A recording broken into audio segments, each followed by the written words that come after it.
जाया नमो लोए सब साहुना ऐसो पंच नमोकारो ऐसो पंच नमोकारो सब पावपणा मंगलानांच सर्वेसि परमंगः वै मंगलम् मंगलानांच सर्वेसि परमंगः वै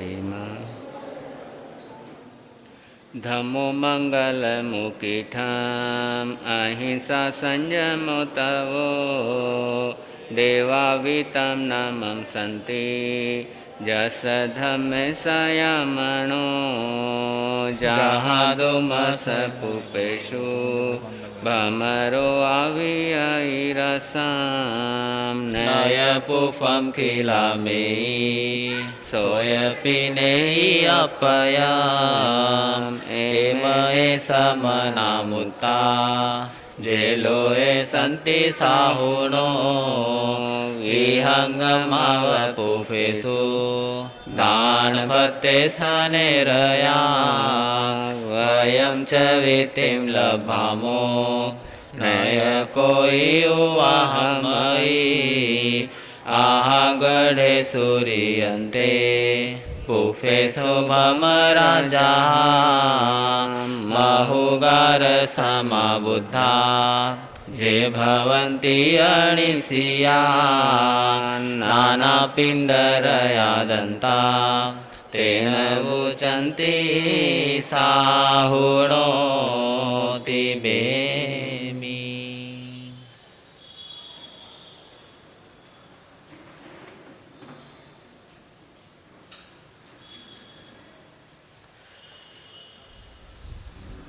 बोलिए शासनपति भगवान महावीर स्वामी की जय। श्रमण संघीय सलाहकार भीष्म पितामह राज ऋषि तपस्वी रत्न आराध्य गुरुदेव पूज्य श्री सुमति प्रकाश जी महाराज साहब की जय।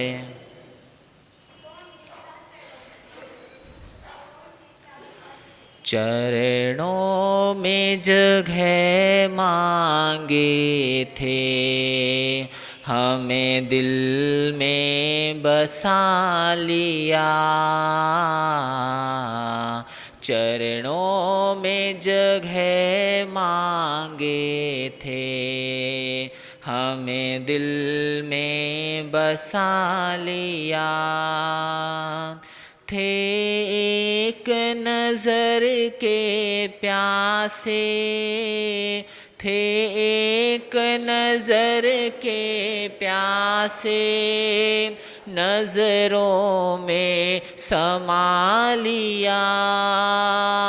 आपका शुक्रिया आपका शुक्रिया आपका शुक्रिया आपका शुक्रिया। खुशियों के पंख लगा कर जी करता है उड़ जाऊं। खुशियों के पंख लगा कर जी करता है उड़ जाऊं। प्रभु प्रेम का बादल बन कर हर मन की प्यास बुझाऊं। प्रभु प्रेम का बादल बन कर हर मन की प्यास बुझाऊं। सत्कर्मों के सरगम ने गुण गाना सिखा दिया। सत्कर्मों के सरगम ने गुण गाना सिखा दिया। थे एक एक नजर के प्यासे थे, एक नजर के प्यासे, नजरों में समा लिया आपका शुक्रिया, आपका शुक्रिया, आपका शुक्रिया, आपका शुक्र। चरणों में तेरे आकर मैं ज्ञान रतन धन पाऊं, चरणों में तेरे आकर मैं ज्ञान रतन धन, श्रद्धा को मन में धर कर मैं भी तुम सम बन जाऊं, श्रद्धा को मन में धर कर मैं भी तुम सम बन जाऊं, हर श्वास की सरगम में बस तुझको बसा लिया, हर श्वास की सरगम में बस तुझको बसा लिया, थे एक नजर के प्यासे, नजरों में समा लिया आपका शुक्रिया, आपका शुक्रिया, आपका शुक्रिया, आपका शुक्रिया। बोलिए आगम ज्ञाता वाणी के जादूगर प्रज्ञा महर्षि गुरुदेव डॉक्टर श्री समकित मुनि जी महाराज साहब की।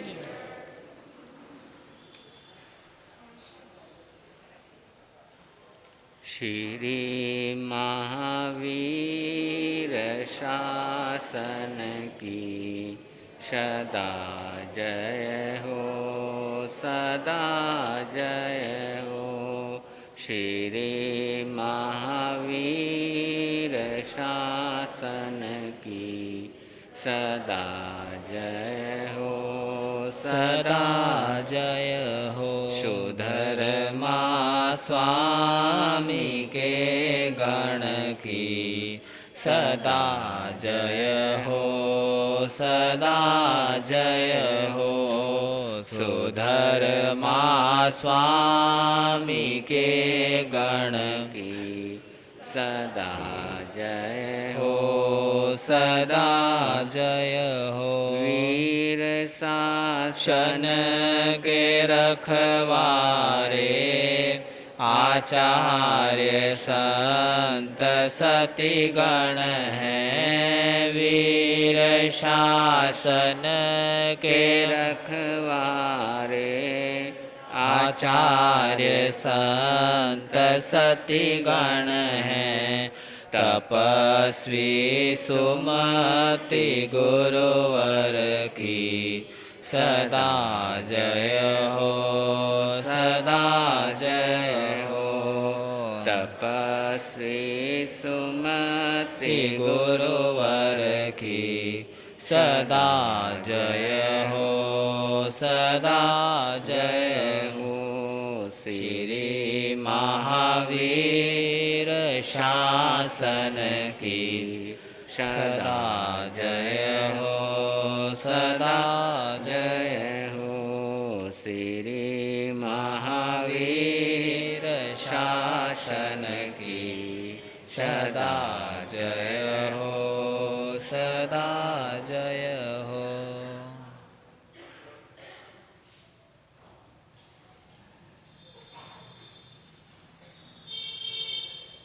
तीन शब्द आप तक पहुंचाते हुए त्रिदिवसीय प्रवचन माला का शुभारंभ कर रहा हूँ। ये 3 शब्द आप में से बहुत से लोग जानते हैं, बहुत से नहीं भी जानते हैं। लेकिन सवाल सिर्फ जानने का नहीं है, सवाल जीने का है।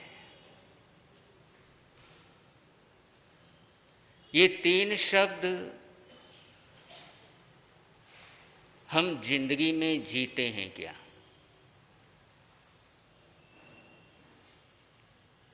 और बिना इन 3 शब्दों को जिए जिंदगी का जहाज सुरक्षित रूप से पार नहीं हो सकता।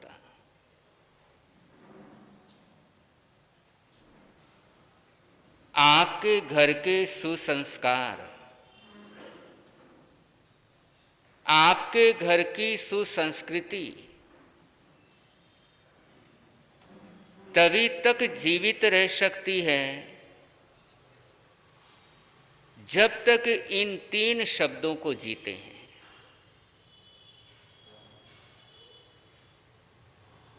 ध्यान रहे, जिस पर सुसंस्कारों की बिजली गुल हो जाती है तो गलत आदतों का मीटर चालू हो जाता है।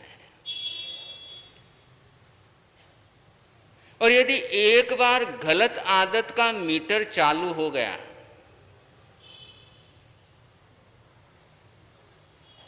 तो ये मीटर पूरे खानदान की इज्जत को मिटा सकता है।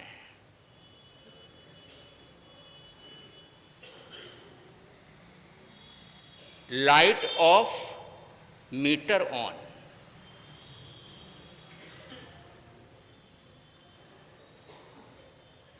बड़ा गजब का ये सिस्टम है। लाइट ऑफ तो मीटर ऑफ होना चाहिए, लेकिन सुसंस्कारों का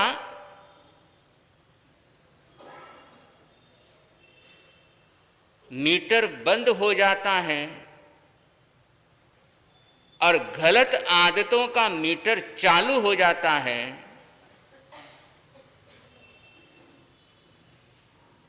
यदि सुसंस्कारों की बिजली गुल हो जाती है।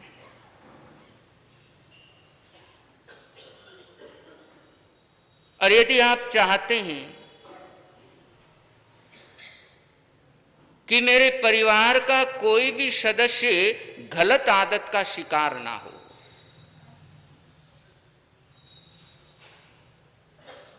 तो ये ध्यान रखना पड़ेगा कि सुसंस्कारों की बिजली कभी जा ना पाए।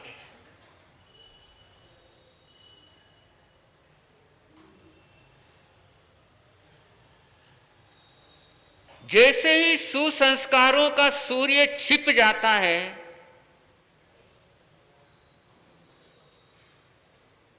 गलत आदतों का अंधेरा छाता ही छाता है।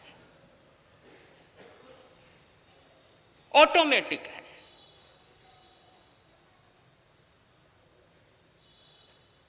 और यहां पर एक बार यदि गलत आदत का अंधेरा छा गया तो ऐसी कोई ट्यूबलाइट है नहीं जो इस अंधकार को मिटा सके।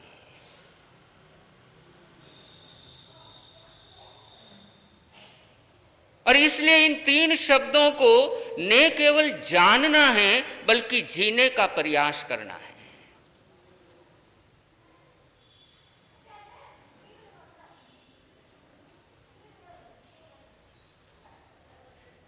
यदि चाहते हैं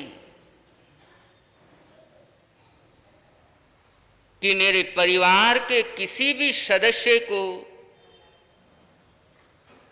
खराब आदतों के कांटे नहीं चुभे, तो घर के अंदर सुसंस्कारों की तुलसी लगानी ही होगी।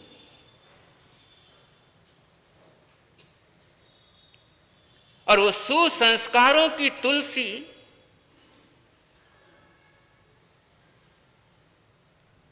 पूरे वातावरण को शुद्ध बनाए रखेगी।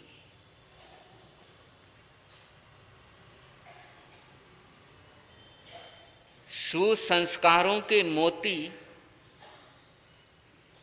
चुगाने ही होंगे, और यदि तुम सुसंस्कारों के मोती अपने बच्चों को चुगाओगे नहीं तो वो कुसंस्कारों की गंदगी पर मुंह मारे बिना रहेंगे नहीं।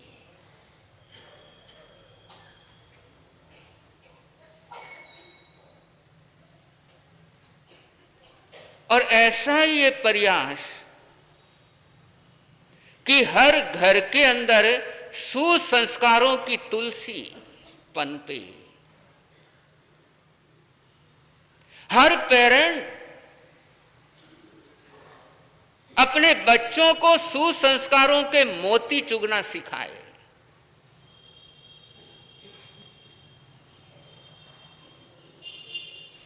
सुसंस्कारों की बिजली कभी गुल ना हो, गलत आदतों का मीटर कभी चालू ना हो, इस हेतु ये त्रिदिवसीय प्रवचन माला है।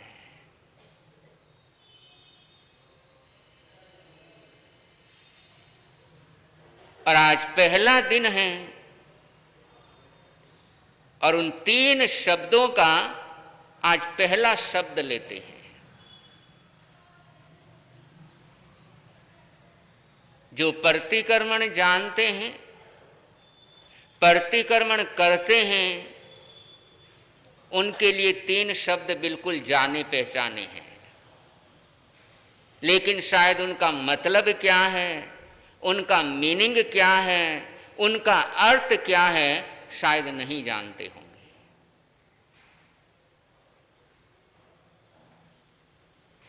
पहला शब्द है सारणा। प्रतिक्रमण में वंदना के अंतर्गत चौथे पद की आराधना करते हुए उपाध्याय के लिए शब्द गए हैं सारणा, सारय।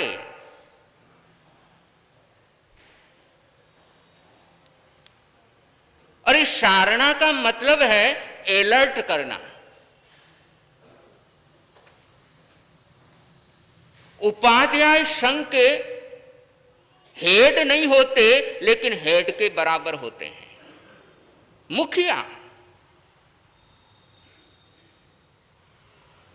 उपाध्याय संघ के मुखिया होते हैं और उपाध्याय का यह कर्तव्य सारय। और जो भी घर के मुखिया हैं, जो भी घर के हेड हैं,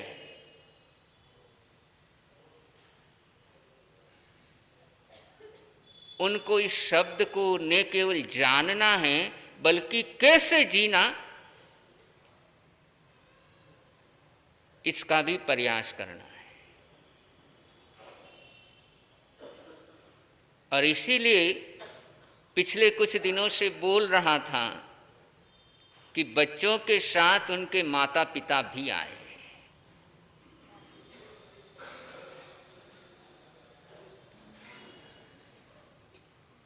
सारय यानी अलर्ट करना, चेताना, याद दिलाना, ये बड़ों का काम। बड़ों का काम है याद दिलाना।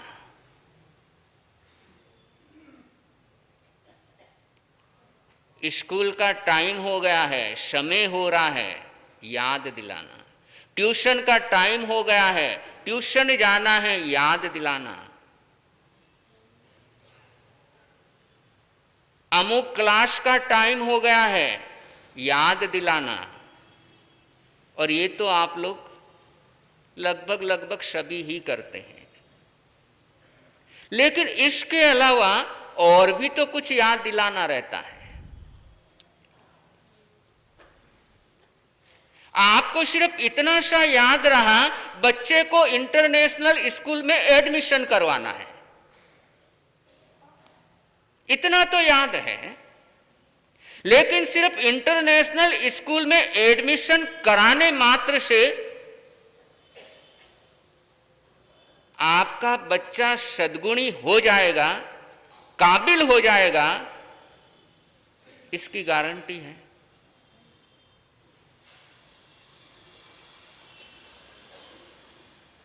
और यदि माता पिता बच्चे को बढ़िया से बढ़िया इंटरनेशनल स्कूल में एडमिशन करवा दिया और समझ लिया मेरे तो कर्तव्य की तीसरी हो गई, और होता क्या, यही होता है कि बच्चे का अच्छे स्कूल में एडमिशन करवा लिया और माता पिता समझते हैं 10-12 सालों का टेंशन मेरा खत्म हुआ।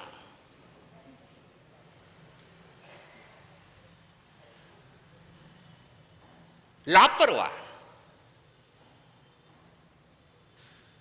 लेकिन जितने हाईफाई स्कूल में एडमिशन, उतना ही अलर्ट रहना जरूरी है।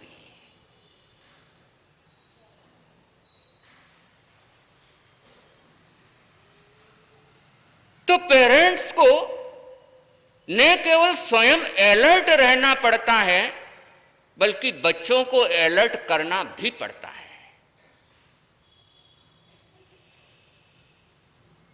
और ये पेरेंट्स का एक कर्तव्य है कि हर समय बच्चे को याद कराना, याद दिलाना।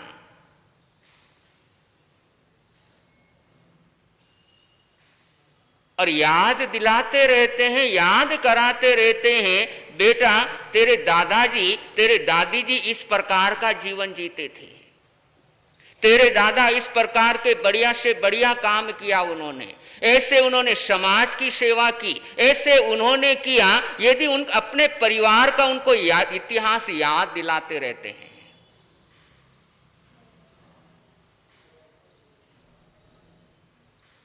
वो आपके परिवार के इतिहास की जो गरिमा है, जो बड़े बुजुर्गों ने बढ़िया से बढ़िया काम किए हैं, यदि अपने पोते पोतियों को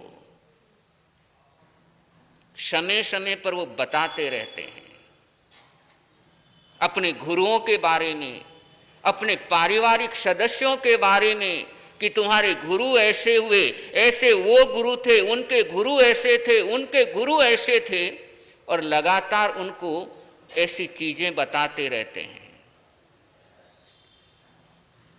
तो उनके अंदर, उनकी भावनाओं में, उनके मन में विचार कैसे बनेंगे?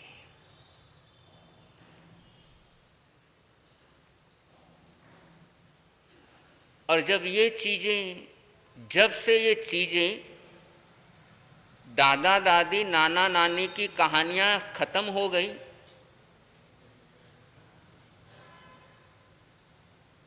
सब कुछ चीजें खत्म होने लग गई।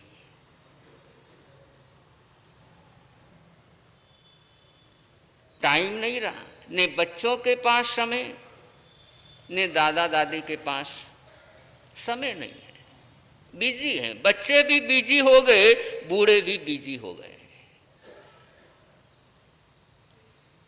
और इससे सबसे बड़ा जो नुकसान हुआ, परिवार के अंदर बुराइयां आनी शुरू हो गई।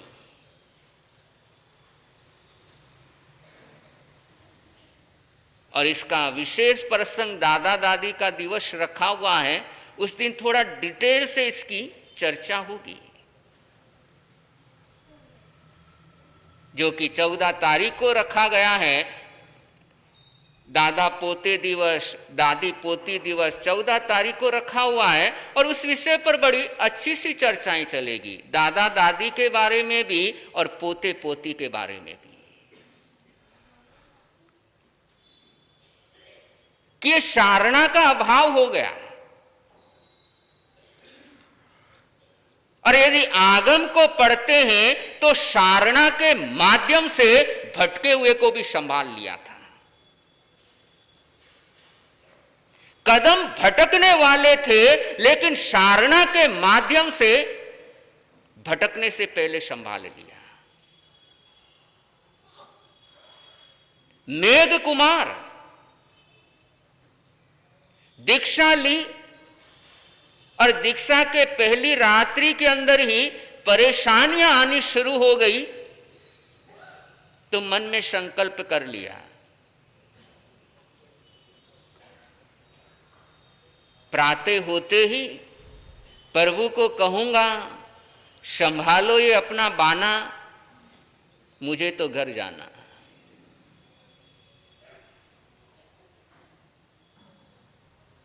और भगवान के पास प्रातःकाल होते ही पहुंचा, और भगवान तो भगवान ही थे, उन्होंने तो मेघ कुमार के मन को पढ़ लिया, और पढ़ने के बाद क्या किया, याद दिलाया। क्या किया? याद दिलाया।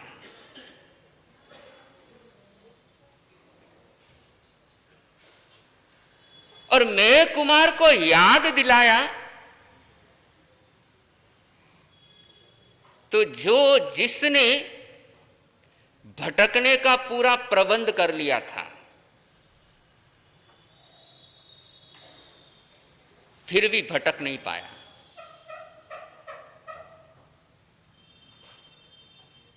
पूरी व्यवस्थाएं कर ली भटकने की,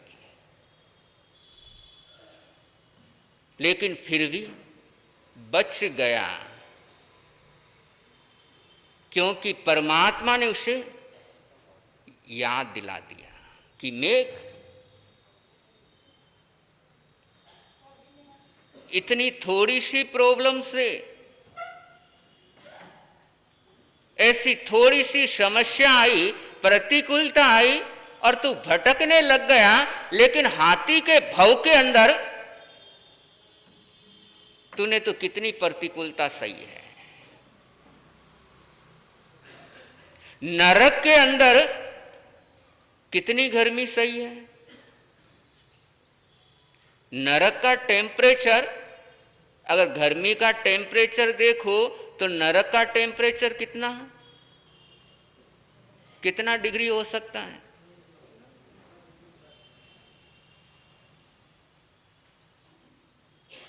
ये 1000 लाख डिग्री भी कम है।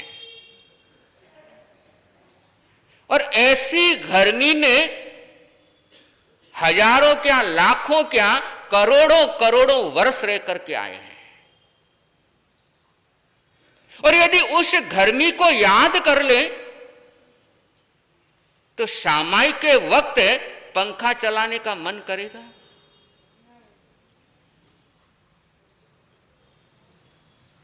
मन ही नहीं करेगा, क्योंकि वो अपने को याद रह रहा है कि नरक में तो इससे ज्यादा गर्मी सह करके आए हैं, तो उसके सामने ये 30 डिग्री 40 डिग्री की गर्मी तो कोई मायने नहीं। और जिसको नरक की परेशानियां याद आ जाती है, फिर वो जिंदगी में नरक जाने के कोई भी कारणों का सेवन करता नहीं है।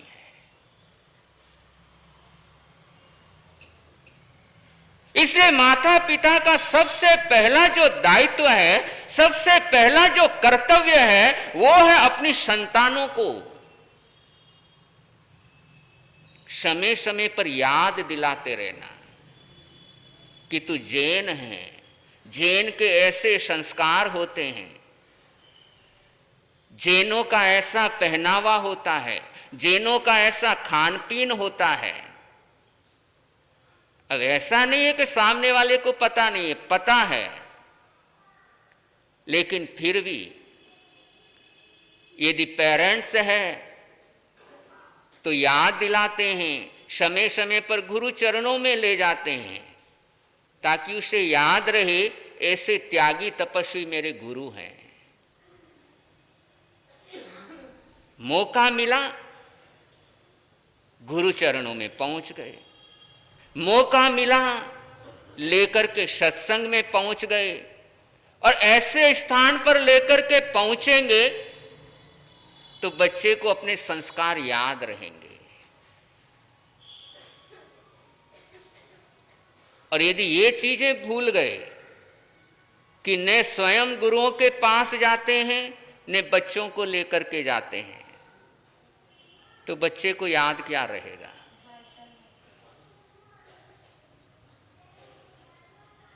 जो उसके सामने परोस करके दोगे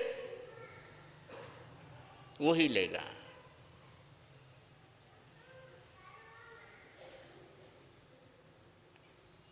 इसलिए घर का माहौल, जैसा घर का माहौल होगा वैसा ही बच्चे का हाल होगा।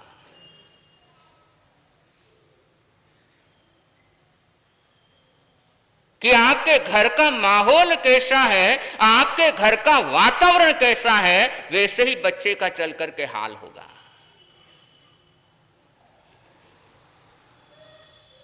अगर माहौल घर का सही नहीं, माहौल यदि बड़े का सही नहीं, तो बच्चों का हाल सही होना ही नहीं है।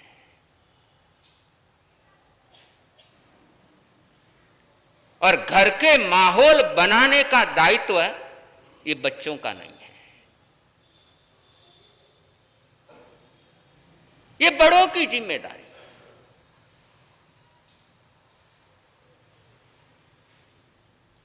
और देखो अपने घर की तरफ कि मेरे घर का माहौल, मेरे घर का वातावरण बच्चों को धर्मराज बनाने वाला है या बच्चों को बिगाड़ने वाला है।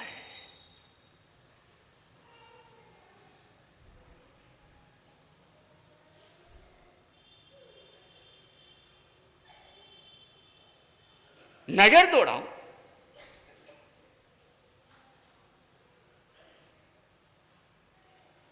अरे 2-2.5 साल का बच्चा है, बच्चा रो रहा है और मां उसके हाथ में मोबाइल थमा देती है।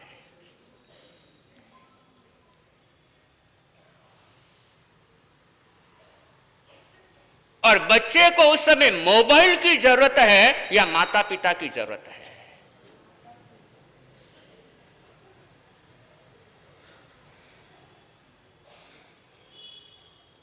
उस समय उसको मां की जरूरत है, मां के प्रेम की जरूरत है, मां के वात्सल्य की जरूरत है, और प्रेम की जगह वहां पर मोबाइल हाथ में दे दिया।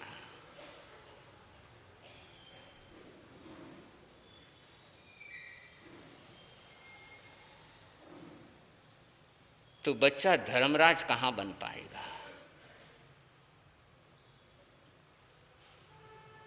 कुंती और गांधारी दोनों के बच्चे एक ही माहौल में बड़े हो रहे हैं, एक ही स्थान पर बड़े हो रहे हैं।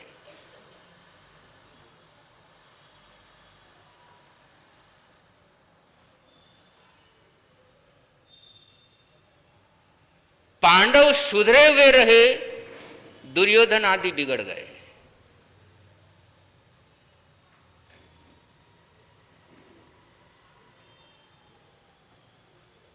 क्यों?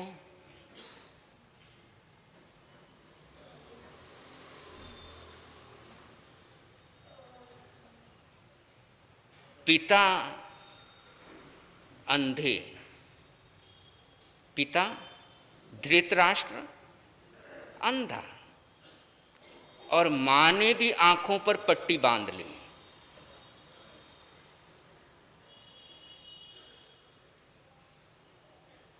परिणाम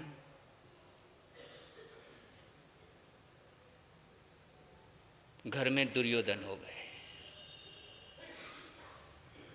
और जब बच्चों की तरफ से मां बाप दोनों आंखें बंद कर लेते हैं,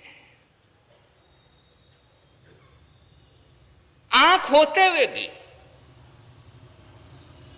और आंख होते हुए भी यदि अंधे बनकर के बैठ जाते हैं,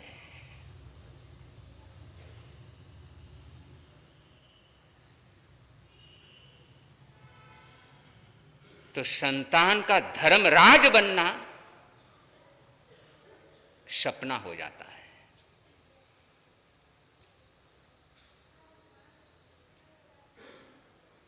इसलिए आंख है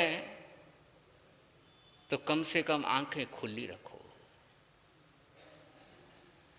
और आंखें खुली नहीं रखोगे तो समय आएगा तुम्हारे बच्चे ही तुम्हारी आंख खोल देंगे।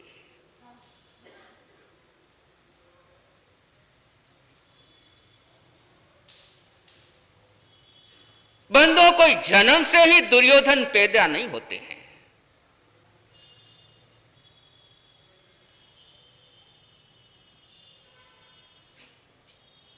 दुर्योधन और सुयोधन बनने के लिए सबसे पहले जो जरूरत है पड़ती है वो घर के माहौल की।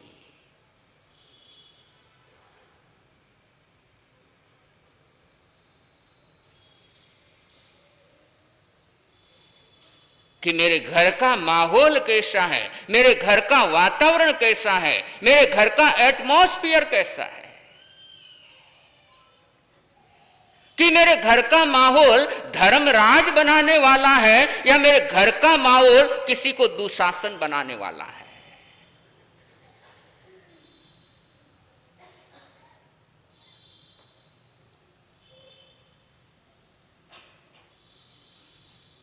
पिता सूरज, मां सोमा,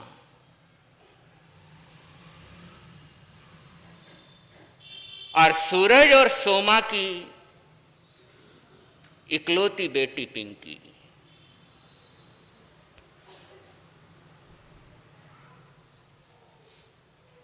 और सूरज और सोमा ने दोनों ने निर्णय किया कि माता पिता के प्यार का बंटवारा ना हो, इसलिए आगे जिंदगी में हम दूसरे बेबी का प्लान नहीं करेंगे, कि बस एक ही संतान बहुत है, दूसरी संतान होगी तो प्यार का बंटवारा हो जाएगा। इसलिए अपना जितना प्रेम है बच्चे के प्रति इसी एक बच्चे पर लुटाएंगे।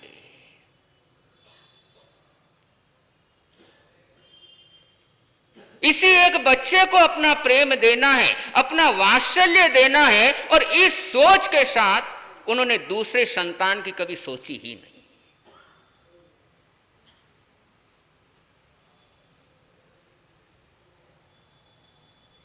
मां से भी ज्यादा पिता की प्यारी,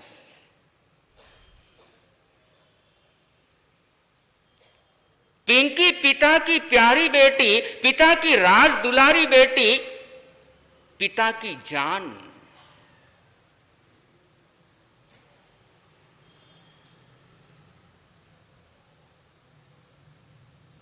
सूरज की जान पिंकी है, सूरज की राजकुमारी है, सूरज की जिंदगी है।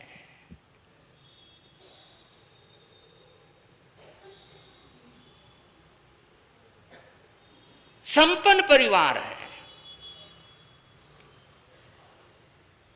किसी चीज की कमी नहीं है।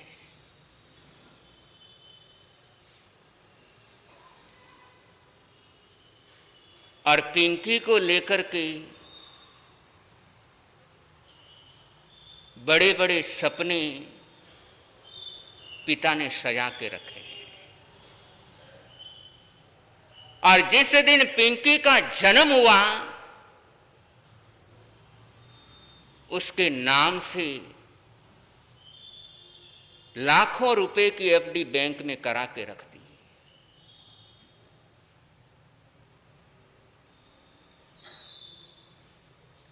जब शादी होगी तो काम आएगी।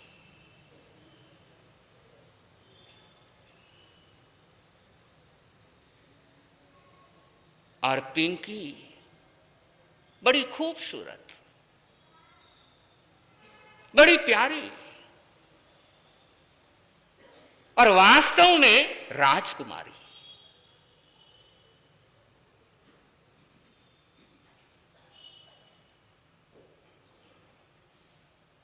इकलौती संतान,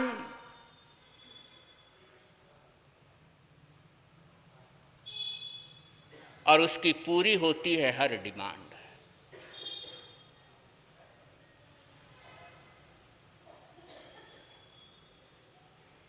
बड़ी होती जा रही है पिंकी,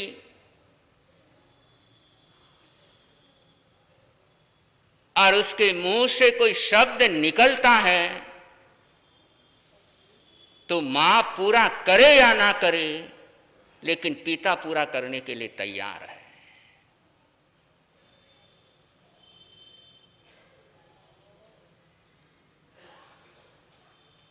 बंधु, साधनों के साथ साथ यदि संस्कार नहीं दिए जाते हैं कि उन साधनों के साथ कैसे जीना चाहिए, ये संस्कार यदि मिल नहीं पाते हैं तो मिले हुए साधन सत्यानाश करते हैं।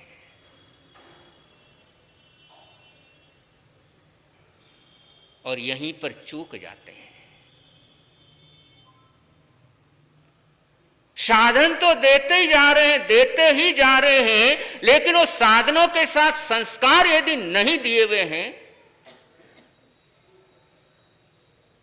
तो साधन थे तो जीवन निर्माण में बहुत सहयोगी,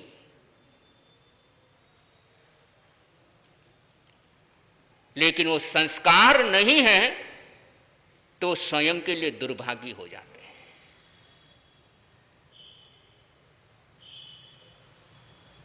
इसलिए साधनों के साथ साथ संस्कार भी देना।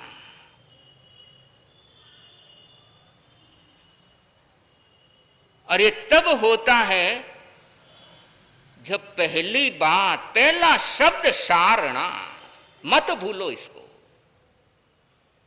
कि यदि आप बड़े हो तो बड़े होने का पहला जो दायित्व है संतान के प्रति वो है सारणा का। भरत चक्रवर्ती था और काम काज में बड़ा बिजी रहता था, समय नहीं था, और इसलिए उसने आज की भाषा में एक सेवक को रखा कि तेरा काम सिर्फ इतना रहेगा मुझे चेताने का, कि जब भी मैं उठूं मेरे सामने आकर के तू बोलना है, भय वर्धतम भय वर्धतम भय वर्धतम, कि महाराज भय बढ़ रहा है, भय बढ़ रहा है, भय बढ़ रहा है, कि मैं इस 6 खंड के अंदर कहीं फंस ना जाऊं।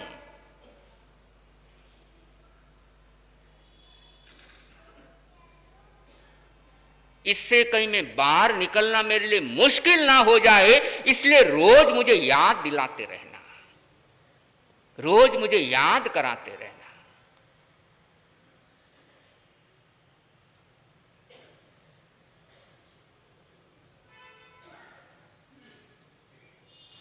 अब साधन तो जैसे वो पिंकी इकलौती है अपने माता पिता की, वैसे भी आज लगभग 100% नहीं तो 90% पेरेंट्स ऐसे हैं जिनकी एक मानसिकता हो गई कि जो सुख मेरे माँ बाप मुझे नहीं दे पाए वो मैं अपने बच्चों को दूं।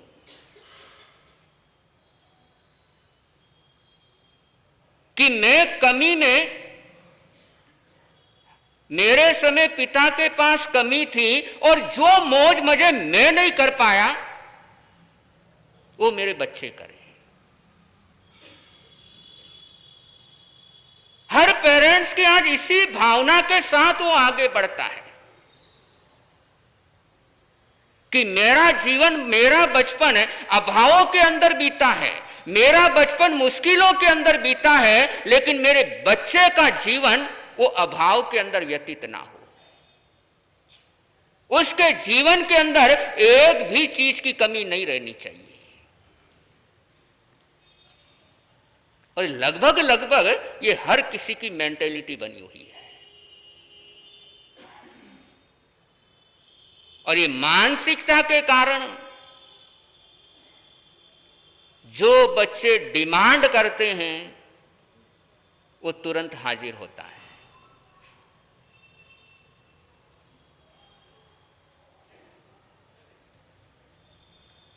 बाकी सब चीजों को भुला दिया, सिर्फ एक ही याद रहा, मेरा जीवन अभाव में बीता है, मेरा जीवन मुश्किलों में बीता है, लेकिन मेरे बच्चों का जीवन अभाव में नहीं बीतना चाहिए।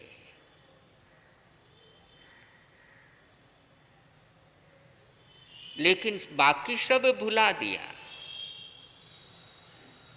कि मेरे पिता ने भले ही मुझे साधन नहीं दिए, लेकिन आज मैं जिस मुकाम पर हूं, आज मैं जिस स्थिति के अंदर हूं, आज मेरी लाइफ में कोई गलत आदत नहीं है, मेरे जीवन में कोई बुरी आदत नहीं है, तो क्यों नहीं है ये चीज याद नहीं रही है। इतना तो याद है कि मेरे पिता ने ऐसी स्थिति नहीं थी, अभाव के अंदर मेरा जीवन बीता, ये तो याद है, लेकिन उस अभाव के अंदर रहकर भी आज किस पोजीशन पर वो पहुंचा है ये याद नहीं है।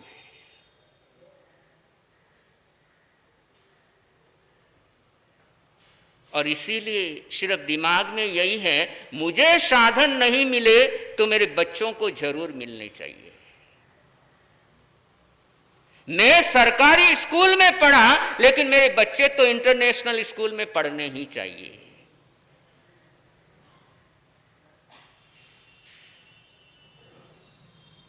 मेरे को पहनने के लिए साल में नए जोड़ी कपड़े 1 या 2 बार ही मिलते थे, होली दिवाली मिलते थे, लेकिन मेरे बच्चे इस स्थिति से नहीं गुजरे। ये सबका प्लान रहता है, लेकिन इसके साइड इफेक्ट के बारे में कभी सोचा कि इसके साइड इफेक्ट कितने हैं?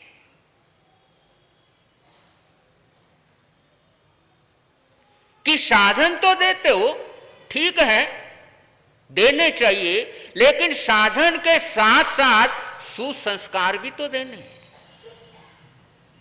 पिता का सिर्फ इतना ही कर्तव्य नहीं है कि कमाता जाए और बच्चों की हर इच्छा पूरी करता जाए, यहां तक सीमित नहीं है। पिता का यह दायित्व भी है कि मैं बच्चों को साधन दे रहा हूं, लेकिन उसके साथ साथ उसके जीवन की सुरक्षा हो ऐसे संस्कार दे रहा हूं क्या?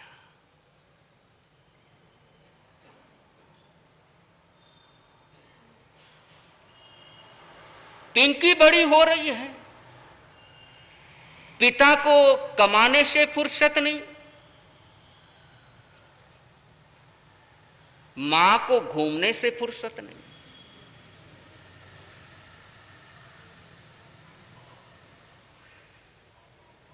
अब पिता तो ऑफिस में चले गए सुबह, तो वापस रात को लौटना है, और मां पिंकी 7-8 साल की हो गई। मां कहती है, बेटा मैं 2 घंटे में किट्टी पार्टी अटेंड कर रही हूं,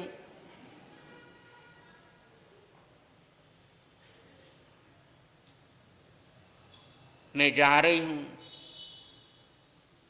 कभी कहती है, सहेलियों के साथ पिक्चर जाने का प्रोग्राम बना है, बेटा तू लेकर के खा लेना, मैं 3-4 घंटे में आ जाऊंगी। और हर हफ्ता कोई ना कोई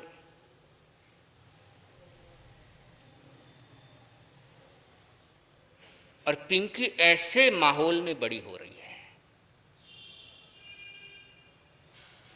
और ये भूल जिंदगी में भूल कर भी मत करना, कभी मत करना। ये एक ऐसी भयंकर भूल है कि जिसका भुगतान पूरी जिंदगी करना पड़ सकता है।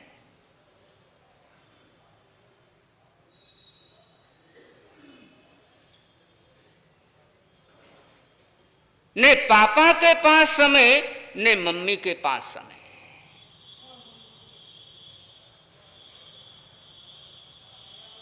और जब अपनों के पास टाइम नहीं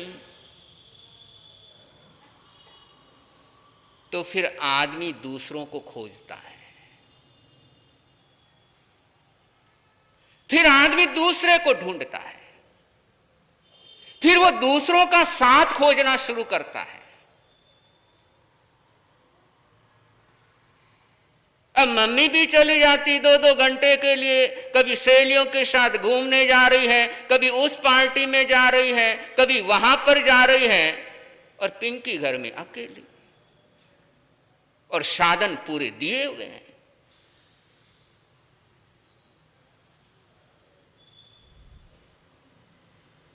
संस्कार साथ में मिले नहीं है कि उन साधनों का कैसे यूज करना, ये तरीका मिला हुआ नहीं।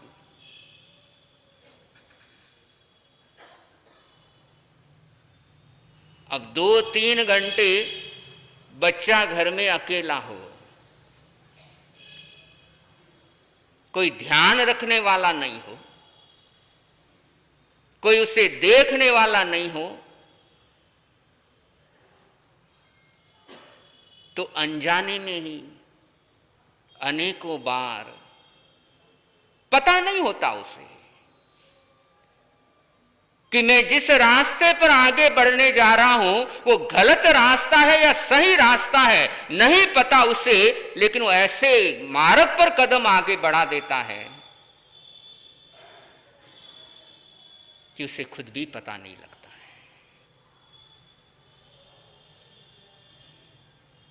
और पिंकी के साथ भी यही होने लगा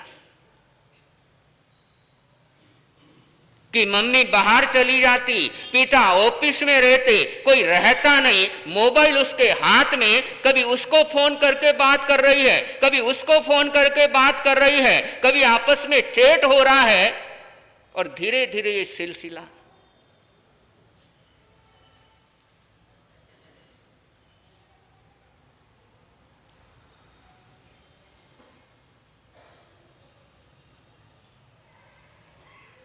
बंधु, ये त्रिदिवसीय ये प्रवचन माला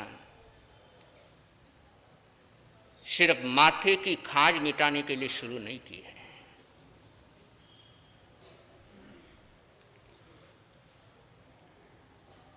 सिर्फ सुनकर के इतिश्री मत कर लेना।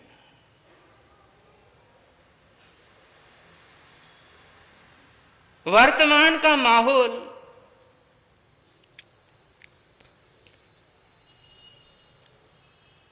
बड़ा भयंकर है, और ऐसे ऐसे दर्दनाक किस्से सुनने को मिलते हैं और दिल में दर्द होता है कि क्यों होता है। अरे जैन समाज में, जैन परिवार में, जैन खानदान में पली बड़ी बच्चे बच्चियां कैसे भटक जाते हैं।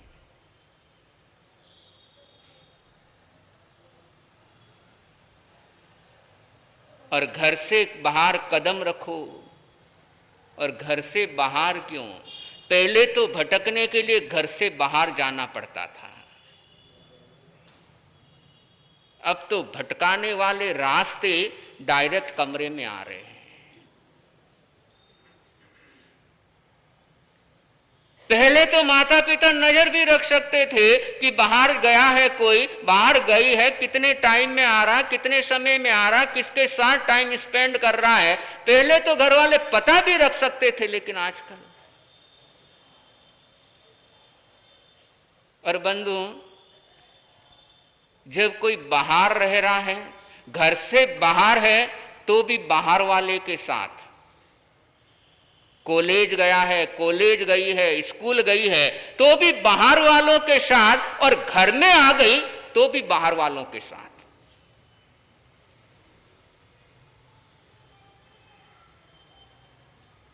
पूरा सिस्टम देखो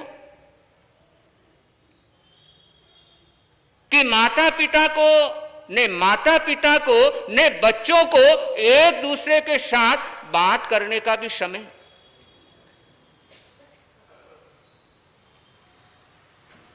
साथ में बैठने का समय नहीं, साथ में बोलने का समय नहीं, क्योंकि अटैच बाहर वालों के साथ हो गए।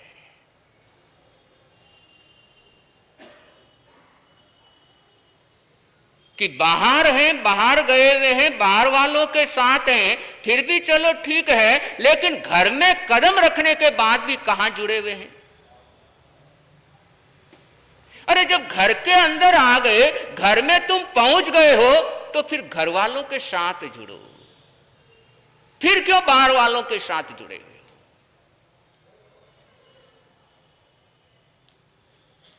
अब पिंकी घर के अंदर है लेकिन बाहर से जुड़ रही है।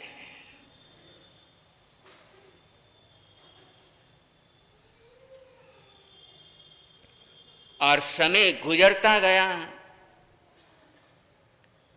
10वीं पास कर ली, पढ़ने में बहुत होशियार है, बहुत होशियार है, और आगे कॉलेज में भी उसका एडमिशन हो चुका है।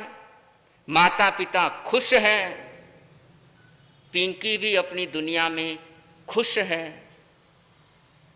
और कॉलेज की लाइफ, कॉलेज की जिंदगी, एक दिमाग में रहता है बच्चों के, कॉलेज यानी बिल्कुल फ्रीडम, कोई रोक नहीं, कोई टोक नहीं, कोई नियम नहीं, कोई कानून नहीं, कोई डिसिप्लिन नहीं, हमारी मन मुताबिक जिंदगी। जैसे कपड़े पहनना हो पहन करके जाओ, जैसे बाल बढ़ाना हो बढ़ा करके जाओ, कहीं भी किसी भी प्रकार की रोक टोक नहीं। ऐसी वो जिंदगी, ऐसी उस दुनिया के अंदर पिंकी कदम रखती है। और कैसे ये कथानक आगे चलेगा और पिंकी का क्या होगा, ये आगे के प्रवचनों में चलता रहेगा। समय 10 बज गए हैं, तो आप सभी भाग्यशाली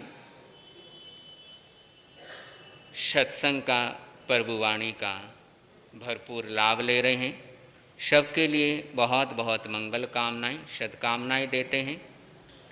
आने वाले रविवार को दोपहर के अंदर 1:30 से 3 बजे तक प्रसन्न मंच का कार्यक्रम है, और जिन्होंने भी प्रसन्न मंच के अंदर अपने ग्रुप का, टीम का नाम लिखाया है, लगभग 1:15 बजे तक यहाँ पर पहुँचने का प्रयास करना है, और ठीक 1:30 बजे प्रसन्न मंच कार्यक्रम चालू हो जाएगा।